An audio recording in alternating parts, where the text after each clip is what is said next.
Buenos días, y aquí estamos y bienvenido a bordo a esta jornada del día de hoy. Buen día, don Jorge. Bienvenido a bordo al barco de las informaciones de geopolítica. Esto no es un barco, esto es un transatlántico. Más que un transatlántico, Qué pretencioso. un ferry, lo que lleva muchos vehículos adentro. Qué pretenciosos somos. ¿Cómo está la cosa? Nunca habíamos estado mejor que ahora porque el país tiene una tranquilidad y goza de una democracia y de una estructura política y económica dentro de la ebullición de todos los temas. Hay que decir que las diferencias humanas se reflejan en el país con todo el grado de importancia que cada tema genera. Una sociedad que la componen los pequeños núcleos, que es el hogar, después las juntas de vecinos, los ayuntamientos, las ciudades, etcétera, todo las provincias, los municipios. Las provincias. Que son los territorios de la provincia, porque las provincias son... Sí, una demarcación de varios municipios. Y después el país. Las regiones y después el país. Son conglomerados de conflictividad permanente. ¿Por qué? Porque somos dinámicos. Si todos fuéramos el museo de cera, todo el tiempo ahí tranquilito, no habría conflicto. O monjes dentro de un... No, los monjes también son chismosísimos también. ¿Tú sabías eso? ¿A ti te gusta buscarte problemas con los sectores? No, en los conventos, las monjas, son un chismoteo permanente. ¿Tú crees que eso es una extensión del paraíso? No, está loco, es un chisme. Sacadillas y cosas. ¿Qué te ha parecido el plan de movilidad? El gobierno ha presentado en el día de ayer, el presidente, un nuevo plan de movilidad especialmente para la ciudad de Santo Domingo. Todos estamos esperando mayores informaciones, sobre todo informaciones escritas, porque la presentación del plan tiene la condición y la connotación de ser un importante documento y propuesta para solucionar el problema del tránsito, especialmente en la ciudad de Santo Domingo. Y qué bueno. Es un plan. Y qué bueno. Y todos los planes comienzan, todas las soluciones deben comenzar justamente con eso, con un plan. Claro, usted tiene que saber para dónde va. Se estudia todo, bueno, necesitamos esto. No conozco el plan todavía, pero si no incluye la eliminación de AME, no va para ninguna parte. El plan incluye una integración de todos los sistemas, el metro, los buses, los teleféricos, ¿cómo se llama? Los monorrieles que empieza a construirse. Un tren urbano. Un tren urbano, sí. El tren urbano, que es una nueva propuesta, además de las ampliaciones de las líneas del metro existente, y una conjugación de administración de puntos de transferencia de un sistema a otro con un solo pago. Y además las estaciones de autobuses.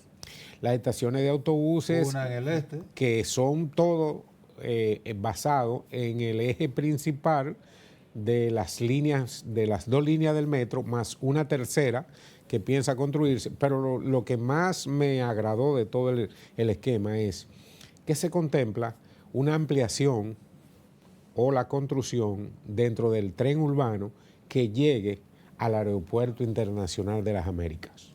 ¿Usted sabe por qué? Porque ahí permite que la gente aborde un tren. Y aparte de que, la gente... No básicamente para ir, porque tú... Para ir y venir. Pero, bueno, tendría que salir con mucho tiempo, porque tú no dominas la dinámica del tren. Ahora para regresar, cuando tú llegas del exterior, tú no tienes prisa. Pero también funciona para ir y para venir. Lo importante... Para ir y para venir, lo que ocurre es que es más fácil abordarlo de regreso. Prisa. Tú tienes que estar a una hora en el aeropuerto si vas a salir. Pero es mucho más... Si vas a regresar, tú llegas con relax. Lo más importante es que el Aeropuerto de las Américas era el único aeropuerto internacional del mundo que no tenía ningún sistema de transporte de acceso a la ciudad principal. ni tenía autobuses. Entonces se desarrolló en ese esquema una especie de estructura de personas que dan, ¿cómo dijiste? Una estructura de mafia. En el entorno del transporte. Sí. Y no solamente eso. Con violencia. Con violencia, con características sumamente críticas en el sentido de la exposición, de saber que los que están prestando el servicio son gente que tienen la calidad y que están depurados y que la gran mayoría, tú te acuerdas de los grandes asaltos que se estaban dando entre el aeropuerto y Santo Domingo. Pero ahí yo dije mafia, pero oigan, quiero resaltar algo en beneficio. Aunque hay mucha gente buena trabajando ahí también. No. Oye, lo que ocurre con ese transporte del aeropuerto, por ejemplo. No es uno, ni dos, ni tres, son varias decenas quizás de personas que han dejado pertenencias en los taxis que abordan el aeropuerto. ¿Y qué ha ocurrido? Que esa persona recupera su pertenencia. ¿Por qué? Porque ellos tienen un control de quién se llevó a fulano, o no a fulano, que se llevó a la persona que salió del aeropuerto a tal hora. Y todos los taxistas han devuelto, incluso maletines con dinero, que se ha resaltado y se ha... Usted que aquí es la cosa, lo que debe ser normal, hay que premiarlo aquí. La honestidad es lo normal. No, pues entonces premian a esos taxistas porque cumplieron con el deber moral de devolverlo con el suyo. Pero en ese sentido, hay que señalar que han estado organizados. Cuando yo digo que es una mafia, cuando no permiten incluso que familiares vayan a recoger a un pariente. Y el sistema internacional también de oferta de, por ejemplo, la plataforma Uber y otras que trabajan en el aeropuerto tienen problemas para penetrar y entrar a puntos específicos. Entonces, en la gran mayoría de las ciudades y de los aeropuertos, lo resuelven asignando áreas. O sea, usted se parquea en tales niveles, se parquea en tales puntos. Si usted quiere, usa los taxistas que están ahí. Si usted quiere, llama a un familiar que vaya a buscar. Efectivamente. Aquí no, pleitos, abatazos incluso se han producido ahí. Pero volviendo al caso de este plan. De movilidad. Todo una maravilla. 3,000 y pico de millones de dólares, que estamos hablando de 150,000, 160,000 millones de pesos. Algunas de las partes serían implementadas mediante la alianza público-privada. Se integra San Cristóbal. El tren, ¿verdad? Sí. Tren, ese va en alianza público-privada. El plan urbano propiamente dicho, eso va por el Estado. Sí, que el Estado que tiene que regularizar. El plan va a llegar a Jaina, toca San Cristóbal, toca el aeropuerto, sí, y hay una integración de todos los sistemas de transporte. Me llama la atención, y es bueno resaltarlo. En ese plan se contempla la construcción de una terminal de autobuses en el este. Que ya hay una, que no ha sido utilizada. Pero ocurre que ahí se construyó una terminal de autobuses que los terroristas medioambientales dinamitaron, en términos de no que la demolieron, sino que dinamitaron el plan de esa, después que está construido. Del funcionamiento. Creo que de 1,000 y pico de millones. O sea, nosotros tenemos tanto dinero que podemos botar 1,000 y pico de millones en una terminal que no se usa.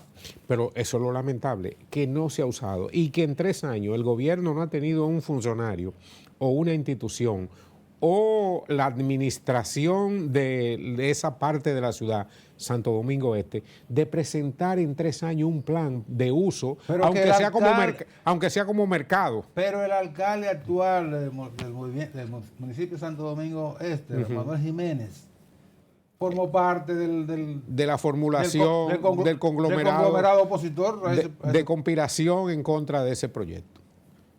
Cosas totalmente irracionales, porque, bueno, no debió construirse ahí.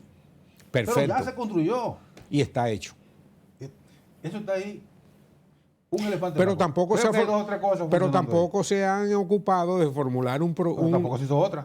Tampoco se han ocupado de formular un proyecto de investigación de la construcción, de si es buena o fue mala, formulen y sométanlo a la justicia también. Politiquería, pues. Fue politiquería eso.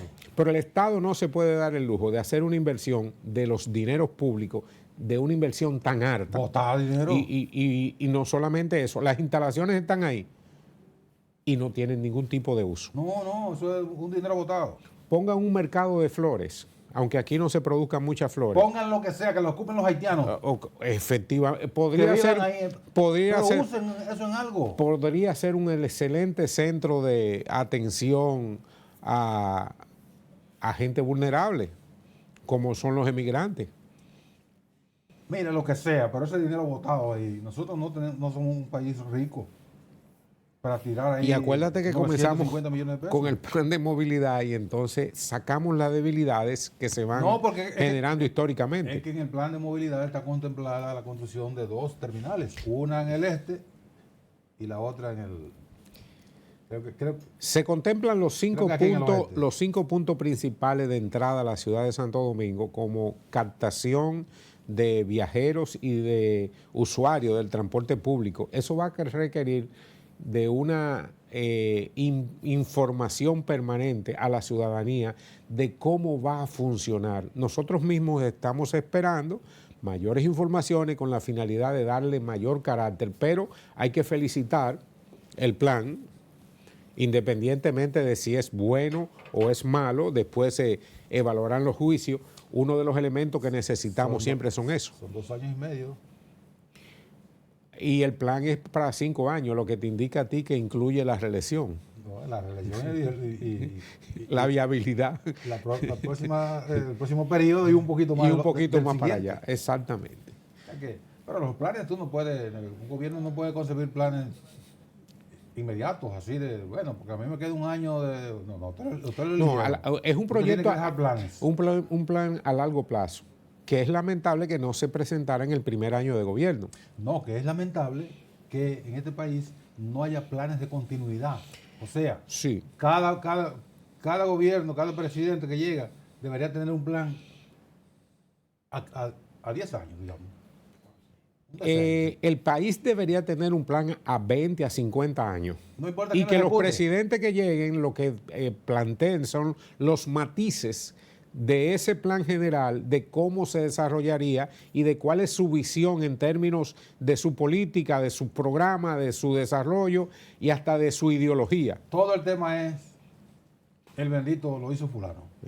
Usted le puede cambiar el color de la Usted le puede cambiar el color de la señalización del tránsito, por ejemplo. Usted puede ponerlo rojo, verde, amarillo, del color que usted quiera, de su partido, igual que la etiqueta, pero el plan general tiene que estar aprobado y consensuado por todos los actores principales de cada sector.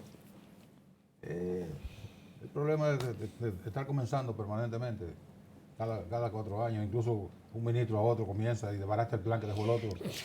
Que hay que decir que nosotros hemos tenido en los últimos 50, 60 años una estabilidad política y una transferencia de Estado donde los procesos electorales han determinado cambio de partido, cambio de actores, pero no hemos tenido un plan regularizado general de desarrollo que le permita a todos los gobiernos que llegan seguir continuidad. No dejar ahí es que está la clave. Abandonarla porque la comenzó fulano de tal. Y esto lo hizo fulano. Los Estados Unidos, por ejemplo. Miren el deporte. Se ponen en las obras, obras construidas en el periodo de gobierno de tal a tal. No dicen quién fue quien lo hizo. Periodo de gobierno de tal a tal.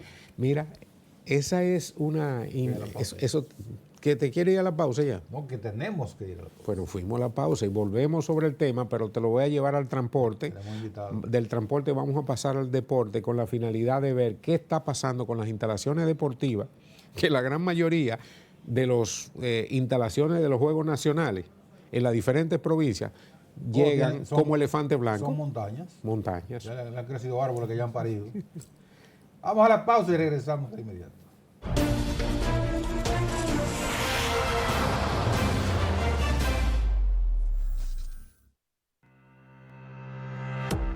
Catorce TV, televisión para todos. La buena administración se siente, como la alegría que siente el padre Daniel, porque al final la Isabela revive su fe con una iglesia majestuosamente construida, después de décadas de espera, para que la palabra de Dios siga resonando con toda fuerza. Al igual que tú, sabemos cómo se siente. Por eso llevamos 3 años en el Ministerio Administrativo de la Presidencia, abriendo nuestras puertas para ti, con transparencia y honestidad, para que puedas sentir la tranquilidad de que las cosas sí están cambiando.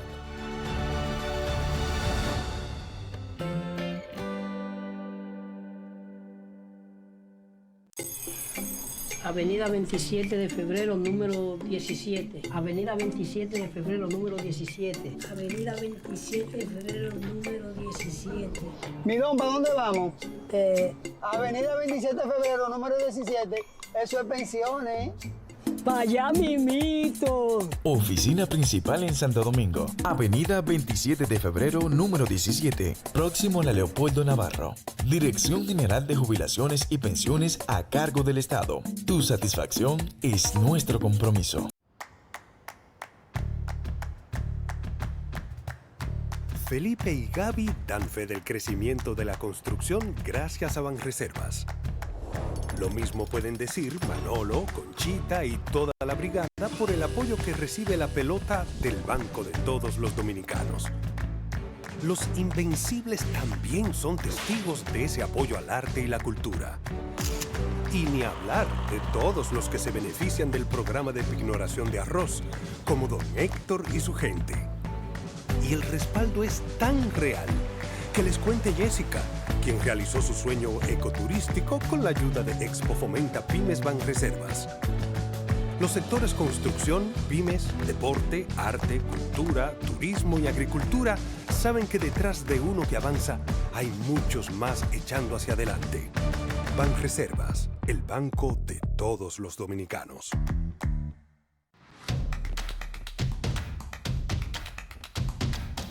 Envía tus denuncias por WhatsApp 809-815-1992. Sentimos la acción y la pasión por el deporte, junto a todo nuestro equipo de especialistas y sus acertados análisis. Él le creído la versión, ha sido a Fernando Tatis Jr. Bueno, la forma y la distancia ponen a uno a pensar de que podría ser así. Sigue el paso a paso de los más sobresalientes del mundo deportivo, para brindarle lo que usted necesita saber en 14 Deportes, con las noticias actuales, de lunes a viernes a las 10 de la noche, por 14 TV, televisión para todos. Sobre los hechos, análisis y entrevistas de la mano de destacados periodistas e importantes invitados. Te oye diciendo a un director de la DNCD o a un presidente de la República, diga, aquí hay 3,000 puntos de droga, pero si lo hay, ¿por qué no salen a buscarlos? Desglosando historias construidas en las bases de las noticias. No te lo pierdas cada fin de semana, con un resumen de lo que acontece en el país y en el mundo. Yo creo que el Partido Demócrata debe buscar una salida a una candidatura alterna a Joe Biden. Sobre los hechos, sábados, 10 a 11 de la mañana, por 14 TV, televisión para todos. Un concepto fresco e innovador, con una dinámica casual de comentar las tendencias noticiosas actuales, anécdotas, reacciones y planteamientos. Acompaña a Gaby Amezquita, Kelvin Alcántara y Dani Elías en La Juntilla por 14 TV, televisión para todos. Encuentre la noticia actualizada al instante haciendo clic en nuestro portal web proceso.com.do, el periódico digital que lo mantendrá informado desde cualquier dispositivo móvil. También le invitamos a seguir conectado con nosotros las 24 horas del día, ingresando en nuestra red de plataformas digitales, proceso.com.do. Los comentarios más objetivos de opinión son analizados a profundidad junto a Mayovanex Bautista. A sabienda de todo eso, pueden dejarse comer los caramelos ahí. Un espacio diseñado para mantenerte informado todos los días. A veces son 6,500 pesos. Personalmente, de lunes a viernes a las 8 de la noche, aquí por 14 TV, televisión para todos. Todo lo que necesitas saber para estar bien informado en el acontecer nacional. Ahora, por la Super 7, junto a los más experimentados y profesionales del periodismo, analizando a profundidad la actualidad. Ahora, por la Super 7, de lunes a viernes, 2 a 5 de la tarde, por 14 TV, televisión para todos. Quédate en sintonía de 14 TV, televisión para todos.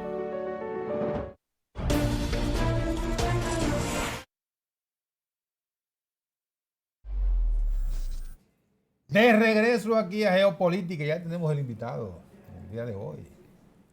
Janoy Vargas, el candidato a diputado. ¿Pre o candidato? Ya candidato. Circunscripción número 3. 1. Aquí Distrito Nacional. Bueno, la 3 en el distrito también. Sí, pero la 1 aquí. La que decide. Candidato a diputado. Por la circunscripción donde se hacen los cheques. Donde se decide. Y donde están todas las estructuras de poder del pueblo dominicano. Bienvenido. Donde se maneja, donde se bate el cobre. Partido Alianza País. Muchas gracias por la invitación. No, gracias por venir. Cuéntanos, Janoy, hablábamos fuera de la cámara. Estos nombres están vinculados a dirigentes de la revolución de la República Dominicana. Así mismo. Hay un antecedente con mi padre que era del Comité Central del Partido Comunista, el PCD, en los tiempos de Narciso y Balaguer. Ya usted sabe. Sí. Entonces, bueno, estamos marcados por el nombre, marcados por la fecha, 27 de febrero, que nací. Tengo un hermano que se llama Stalin, hay otro que se llama Francisco, en honor a Camaño, y por ahí nos vamos. El último, el más pequeño, le salió Ramón Orlando. Ese es en honor a Ramón Luna Cornelio, que perdió su vida en las guerrillas. Y Orlando Martín. Exactamente, entonces una combinación. Por ahí vamos. Y eso, ¿qué te puedo decir? Y sí, el hijo mío, el segundo, se llama Mijail, pero ese se lo puse yo por Mijail Gorbachev. No, por favor. Se lo puse por Mijail Tal. Yo fui campeón nacional de ajedrez y un gran jugador de la Unión Soviética se llamaba Mijail Tal. Entonces le pusimos por ahí. De esos grandes ajedrecistas, maestros del ajedrez. Del tiempo que era de verdad, porque ahora hay muchas computadoras, eso mira. Inteligencia artificial. Y una persona, y el más grande, el de Estados Unidos, Fisher. Bobby Fischer. De América. De América, sí. Pero le ganó. Y el gran latinoamericano, Capablanca. Pero Anatoly Karpov le ganó a Fischer. No jugaron.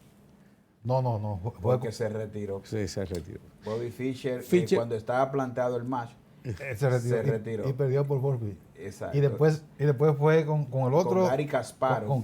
Con Kasparov, que le ganó a Karpov. Que se fue para Suiza y se hizo un enemigo de la Unión Soviética. Como todo ajedrecista muy temperamental, pero nosotros vinimos a hablar de política y de propuestas. No, pero mira, todo esto es interesante también. El ajedrez tiene su mecánica política. Por eso. Recuerda que esas partidas de ajedrez eran parte de la Guerra Fría. Y parte de la Guerra Fría, de la lucha dentro del esquema del ajedrez, hay que decir que la gente de pensamiento lógico que practican este deporte tienen la capacidad de poder hacer los análisis y transferencias hacia la política en términos sociales con la finalidad de tener propuestas para la ciudadanía. El ajedrez no debería considerarse un deporte. Porque es que el grado de concentración de ciencia mental es una transición entre una cosa y la otra. Pero ahora que usted habla de candidatura, de propuesta, y estamos en ajedrez, déjenme decirles que una de nuestras propuestas iría en dirección a que en las escuelas se pondere el ajedrez como en Cuba, una materia. ¿Por qué?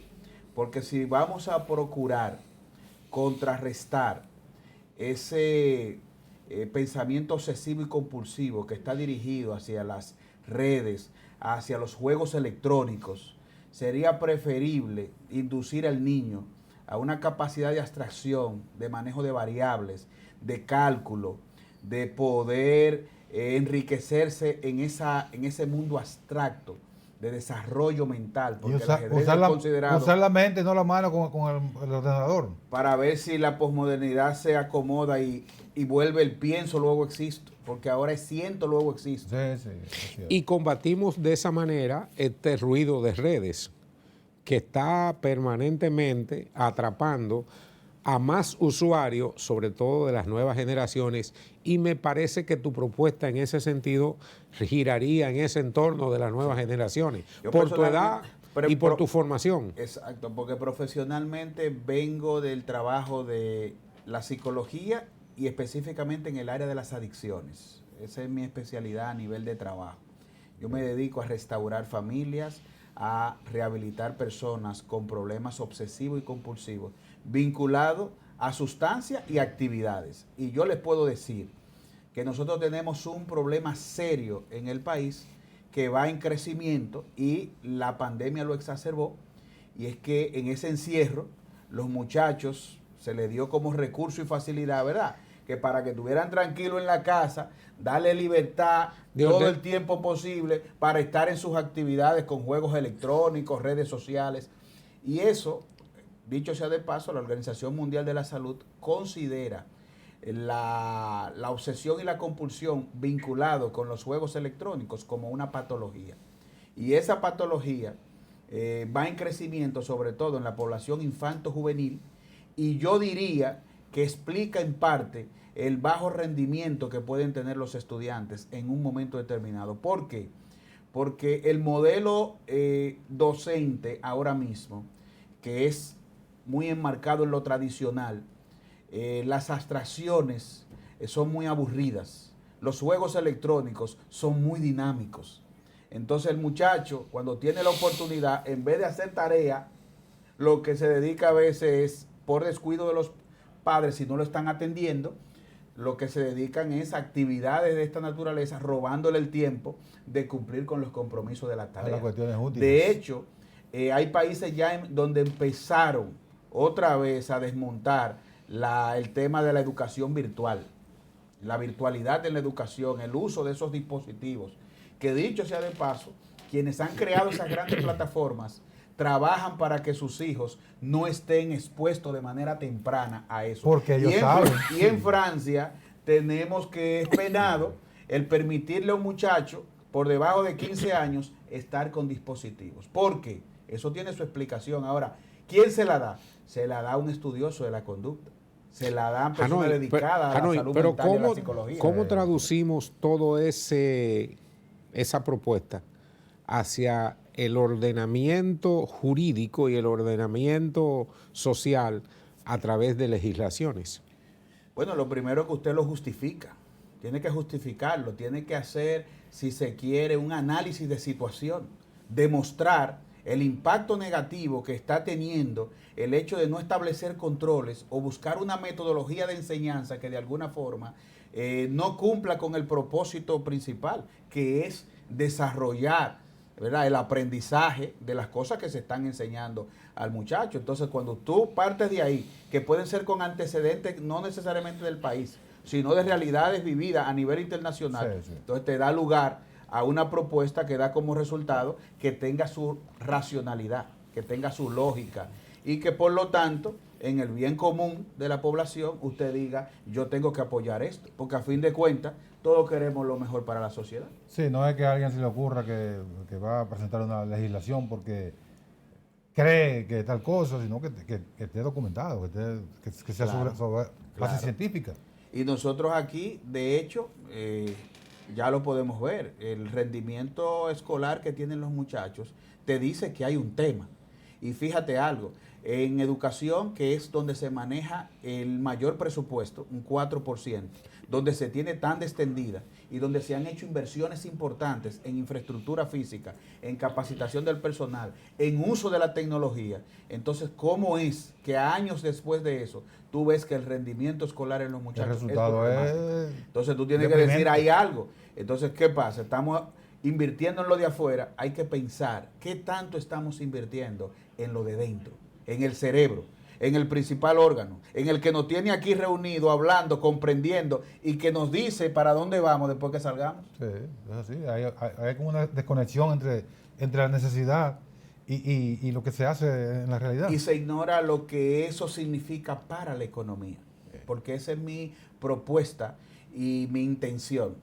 Ir a visibilizar los temas que están vinculados con la salud mental, pero no esa salud mental que se considera a partir de qué cosa, un paciente en crisis, de que ande un cuadro psicótico, loco caminando por ahí por la calle, un individuo, ¿verdad?, descompensado, que ande en esa irracionalidad. No, estamos hablando de algo mucho más amplio, porque el embarazo precoz tiene un componente relacionado con eso. El mal uso de los jóvenes con sustancias psicoactivas tiene un comportamiento, un componente vinculado con eso. También esa violencia social en la que nosotros vivimos tiene un componente vinculado con eso. Entonces, ¿qué pasa que no lo vemos? No lo vemos porque no hay una representación vinculada a esa visión de la psicología, de la salud mental. Y eso es lo que nosotros queremos y a lo que estamos aspirando, porque déjeme decirle algo, no hay otra cosa. No es un asunto de recursos, no es un asunto de facilidades, no es un asunto de visibilidad personal, porque gracias a Dios, dentro de lo modesto, ya lo tenemos. El concepto de atribución al Congreso de la República de sus tres aspectos principales, el tercero, que es la vigilancia de las inversiones que se hacen en los diferentes estamentos, no hay duda de que hay una gran debilidad. La fiscalización. Esa fiscalización ha estado muy débil por parte del Congreso. ¿Cuál es el planteamiento para lograr que ese discurso que tú tienes, que es de impacto tanto social como a las nuevas generaciones, pueda ser implementado a través de los mecanismos que tiene la propia estructura del Estado? Bien, yo pienso ir a hablar de economía, pero no en el orden tradicional, de inversionistas, de proyectos vinculados con infraestructura. Yo vengo a hablar de economía basado en lo que dice la Organización Mundial de la Salud, que ya para el 2010... Quiero hablar de economía, no de economicismo.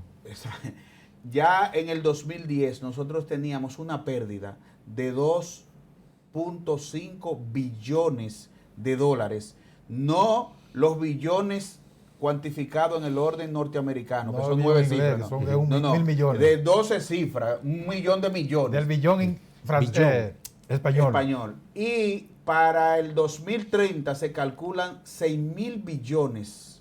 ¿Vinculado a qué cosa? A años de discapacidad por temas de salud mental.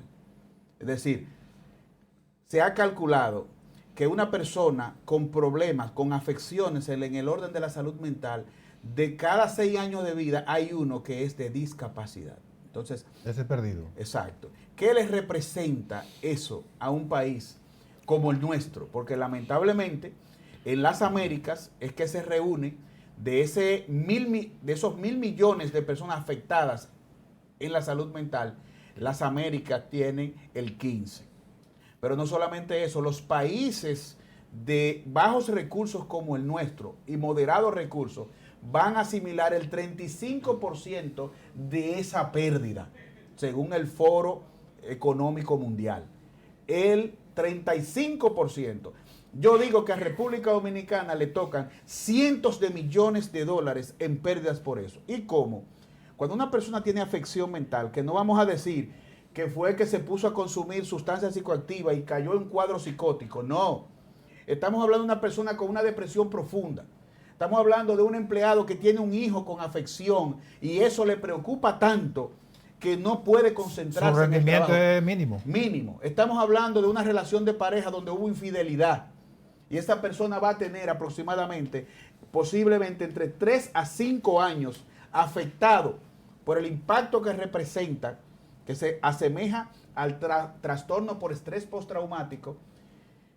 Lo que le representa a una persona esa carga a nivel de concentración y todo lo que puede representar eso a nivel legal si yo uso la violencia como una manera de transferencia de esa impotencia, ese sentimiento de traición, todo lo que se pueda representar en eso. Entonces, lo que se ve, muerte. Y ahí viene toda la agenda. La agenda internacional de violencia, de género, de diferenciaciones y de aceptación. Pero hay un esquema dentro del propio estructurado moderno de lo que se está planteando. ¿Cuál sería y qué papel jugaría en todo este esquema la tecnología en un país que se está quedando atrás? Y los propios organismos internacionales destacan que el nuevo colonialismo del futuro será tecnológico. Bueno, te puedo decir con respecto a la tecnología, estamos más o menos empapados en el tema, y que la inteligencia artificial debe de ser ponderada de manera seria en cuanto al modelo educativo y qué necesita la persona ahora. Porque la inteligencia artificial, que viene básicamente a invadir ese terreno sagrado de los procesos cognitivos del ser humano, porque la industrialización te planteó la parte mecánica, el tractor, la parte operaria, la máquina, ¿verdad? Pero la inteligencia artificial amenaza seriamente y crea la idea futura, próxima, desplazamiento laboral significativamente. Y eso no va a ser como la industrialización. Desplazamiento cerebral. Sí. ¿Por qué? Porque es que muchos procesos, muchas cosas hechas por nosotros tienen que ver con esas capacidades cognitivas. Y déjame decirte, ahorita que estábamos en el ajedrez, Garry Kasparov, en los años 90, pierde de la computadora Deep Blue, y cuando a él se le pregunta cuántas variantes usted calcula en un segundo, él dice una. Y la computadora misma. 70 millones de variantes de posiciones por segundo. Pero ¿qué pasa? AlphaZero, que la construyó Google hace poco, y en 4 horas la programó, ya le ganaba a Deep Blue. Entonces, esa inteligencia artificial, en ese terreno sagrado del ajedrez, donde el cerebro juega un papel importante en el manejo de esas atracciones profundas y de variantes, eso, señores, da miedo. Lo que está pasando con los vehículos autónomos, lo que está pasando con los cyborgs, con los robots diseñados para sexo, para operatividades propias de los humanos, eso empieza a crear la preocupación en Europa, y ya se viene hablando de la renta básica universal o el subsidio básico universal. Esa idea de cobro a las grandes empresas que inventan esa tecnología y que va a desplazar a los seres humanos en parte, en muchas funciones, se está hablando de darle una compensación para que la gente esté tranquilo en la casa. Oye, ya eso estamos hablando, en los países nórdicos se está planteando y aplicando el tema, basado en eso. Entonces, ¿qué decimos? Dentro de nuestro modelo educativo debe de pensarse qué es lo que más vale ahora mismo y viene. La interrelación personal, la calidad en nuestra relación basado en las normas de convivencia. Hay que bajarle un poco a la matemática. ¿Tú sabes por qué? Porque no hay forma de que tú convenzas a un contable de que la atracción de los números de la tabla lo haga a caco puro. Va a agarrar el dispositivo siempre y te lo va a sacar ahí. Sí. La gente cada vez más se está embotando en esos aspectos porque está descansando en la tecnología. Bueno, pero eso es un mal, es un problema. Pero no es que sea mal, no es que sea un mal per se, porque puede ser también un recurso. Ahora, claro, no lo puedes usar como un medio permanentemente. Claro, ahora, ¿qué pasa? ¿Quién ahora está buscando una dirección basado en doble la segunda esquina, en la mata de mango entonces a la izquierda, y donde está la chiva amarrada y es que vive Juana? O preguntarle a Sasá. Nada, de aquí yo llegué hasta que la flechita me dijera, llegaste a tu lugar de destino.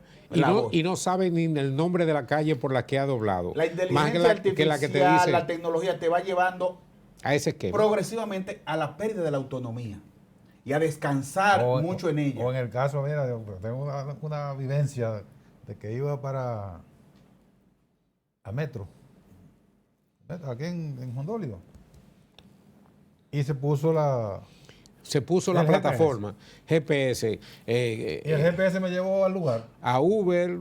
El no. GPS me llevó a donde iba, pero por Google atrás. Maps o... El GPS Google. Me llevó al lugar, pero por la parte de atrás, donde no podía entrar. Bien. No, porque... calculó que era la parte más rápida. Porque depende de dónde te manden la localización. Si te la mandaron en la casa atrás, fácilmente te sale la calle de atrás. Sí. Pero a ciencia cierta, aunque hay 1% de gente que ha terminado frente a un precipicio, que si le daba para adelante, ¿verdad? Pero lo cierto recientemente hay un caso en los Estados Unidos de que el GPS lo envió a un lugar que era un precipicio y cayó la persona ahí y está demandada la plataforma. Bien, pero en este caso hay que decir que a la fecha son excepciones. La norma es que te llevan casi siempre con precisión, con precisión y te dan las alternativas para economía de tiempo. Sí. Entonces... Y te señalan incluso hasta la vigilancia del camino. Exactamente. Entonces, esos son cositas en relación a lo que está apareciendo. Entonces, y te da mayor seguridad porque también te señala los puntos conflictivos que pueden existir. Hay un vehículo parado en la vía que se dañó o que por la vía que sea. Es un recurso importante. Ahora, pero lo que tú estás diciendo, Hanoi, que es una preocupación de las grandes potencias, que nosotros siempre estamos muy, muy detrás de lo que deciden las grandes potencias. Nosotros somos la rabiza. Pero las grandes potencias están preocupadas, incluso cómo legislar para que la llamada inteligencia artificial llegue a un punto donde no se le permita continuar. Porque no solo el desplazamiento en términos de movilidad, del trabajo, sino el desplazamiento incluso del ser humano, en sentido general. Dicen, no, espérate, hay cosas que no, la legislación tiene que buscar la vía de cómo no se pisa determinado terreno. Bien. Mira, hay un tema con respecto a eso y que lo hace bastante complejo, porque aquí se crean esos inventos, aparecen esas nuevas tecnologías y después que tú vas analizando cuál es la repercusión de eso. Por ejemplo, hay una máquina ahora en Israel, ya la están probando, que una máquina en 3D te hace filetes de carne. Una réplica de verdad. Y de pollo también están en lo mismo. Y en China también tiene. Bajo la justificación que el calentamiento global, el tema de la preservación, los animales, el agua, todo lo que tú quieras. Y con los mismos químicos propios que se generan a partir de la carne en el animal, con eso te están haciendo con el mismo sabor, básicamente. Entonces, tú dices, ¿qué va a pasar con el que cría ganado? Eso es algo que el que conoce esa tecnología sabe que si se dedica a eso, tiene que ir pensando qué es lo que va a hacer. ¿Qué es lo que va a hacer? Porque está desplazado. Entonces así yo te puedo ir mencionando muchísimas cosas y que sobre la base de esas grandes empresas dedicadas a la investigación, la infotecnología, el uso de los macrodatos, te va llevando al punto de decir, espérate, ahora mismo se está especulando la posibilidad de que a ti un software o una inteligencia artificial va a ser capaz de seleccionarte tu pareja. Es decir, con mayor precisión que tú desde el punto de vista consciente decir, esta es la mujer que a mí me va a hacer feliz. Porque lo que hacían los reyes, te va a casar con fulana de tal, que tú no la conoces. Porque lamentablemente esas industrias están generando y creando patrones para llevar al punto de conocerte más a ti que a tú mismo. Así el esquema. Y por eso te hacen las recomendaciones. En 2 minutos, porque se nos terminó el tiempo. Hablamos mucho de tus proyectos, son importantes, pero no fuimos a la política terrenal. ¿En qué está pasando? ¿Qué está pasando con las alianzas? No sigamos hablando de tecnología. Volvemos otro día a hablar de tecnología, porque tú tienes demasiadas inquietudes sobre eso. Eso está en proceso, está en mesa de diálogo y esperamos que se sea atinado en el momento, ¿verdad?, de decidir. O sea, Guillermo Moreno puede ser candidato del PRD. Eso es una posibilidad. Del 1 al 10 en cuánto. Yo no manejo ese elemento cuantitativo. Tú no estás en el concón de la negociación. Estamos no sea tan modesto. Estamos vigentes ahí.